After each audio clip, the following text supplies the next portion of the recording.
Ginaandamnahan Commission on Election COMELEC ang pagpapatikang in-registration online voters registration hamasunod nga registration period ha Oktubre.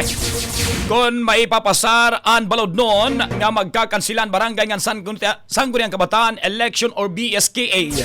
Sumalaha pa munuan, maihanang may sistema para online application pero plano nira pakusgun ini agud maibanan ang pagdaramuhan mga nagpaparehistro ha physical registration sites. Yan siguro naman han komisyon nga papahugton ang seguridad han sistema para malikyan ang data breach ngan hacker attack. Pinagihan pakikipagbinuligay han Department of Information and Communication Technology o DSWD.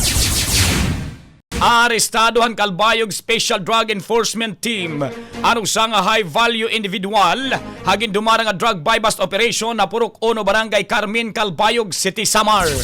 Kinkilalan suspect ngay alias Jam, 39 anyos sa puro pangisda ANAY PDL ngan residente han mao nga lugar. Na-recover a suspect anonom kapakiti nga gintutuuhan SHABU, usa nga kalibre 45 pistola, duha nga pistol magazines, ngan 11 nga live rounds in ammunition han pareho nga kalibre. May kabugaton ang na-recover nga SHABU hin 5.27 gramos, ngan may ada estimated market value nga 35,836. Target yan ang Department of Social Welfare and Development Field Office 8 nga magdumara hin supplementary feeding ngadto ha maabot 47,450 nga kabataan ha Eastern Visayas.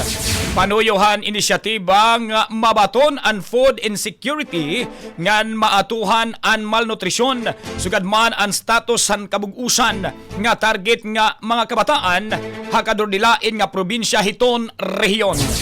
Mababaruan nakapaghatag na ang ahensyahin mga sustansya nga pagkaon hapira nga munisipalidad halite ngan Samar nga kapartihan nagpapadayon nga supplementary feeding program. That program is brought to you by Yummyvit ES3 Syrup. Simulang tuparin ang pangarap ng iyong anak and stunting now.